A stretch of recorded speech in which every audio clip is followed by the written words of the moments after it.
किसी जंगल में एक चिड़िया रहा करती थी जिसका नाम लाडो चिड़िया था। लाडो चिड़िया बहुत ही अच्छे दिल की मालिक थी। जंगल में जिस परिंदे को भी मदद की ज़रूरत होती, लाडो चिड़िया उसकी मदद ज़रूर किया करती थी।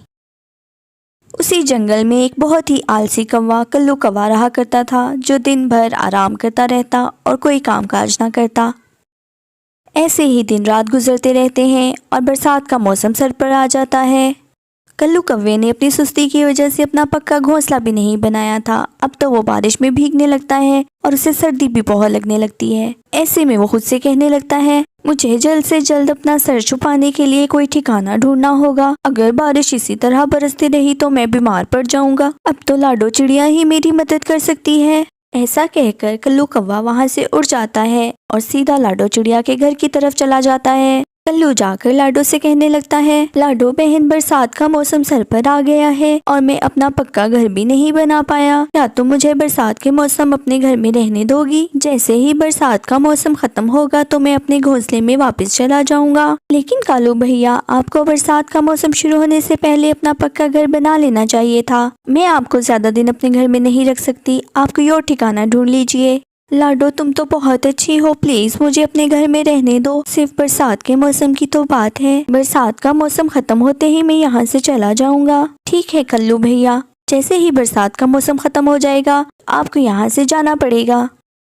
लाडो चिड़िया के घर में आकर कल्लू कौवे के तो मजे हो जाते हैं। अब तो उसे बिल्कुल भी कोई काम नहीं करना पड़ता। वो दिन भर या तो आराम करता रहता या फिर खाना खाता रहता। लाडो को अपने साथ साथ कल्लू के लिए भी काम करना पड़ता। वो उसके लिए भी खाना बनाती और अनाज लेकर आती। इसी तरह दिन गुजरते रहते हैं और बरसात का मौसम खत्म हो जाता है। कल्लू भैया, बरसात का मौसम खत्म हो गया है, अब आपको जाकर अपने लिए एक अच्छा सा और मजबूत घर बनाना चाहिए।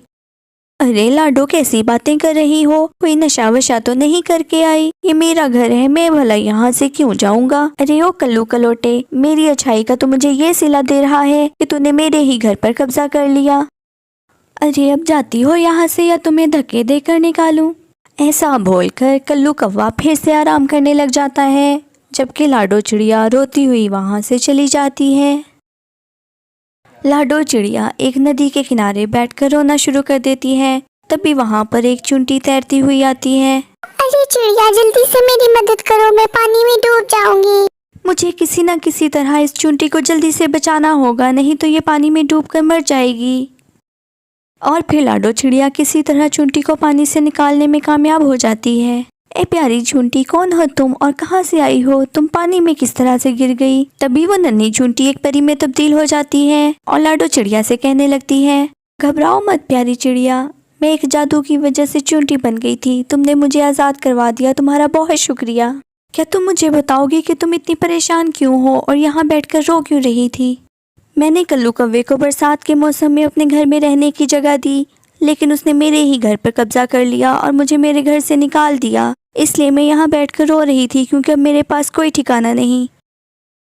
अरे प्यारी चिड़िया, इस बात से परेशान होने की बिल्कुल जरूरत नहीं। अभी देखो मैं तुम्हें कितना प्यारा घर बना कर देती हूँ। और फिर परी अपनी छड़ी घुमाती है और लाडो चिड़िया के लिए एक बहुत ही प्यारा घर बना देती है। लाडो चिड़िया अपने घर को देखकर बहुत खुश हो जाती है। दोस्तों, इस कहानी से हमें ये सबक मिलता है कि अच्छाई का बदला जरूर मिलता है। अगर आपको ये कहानी पसंद आए तो वीडियो को लाइक और चैनल को सब्सक्राइब करना बिल्कुल मत भूलिएगा।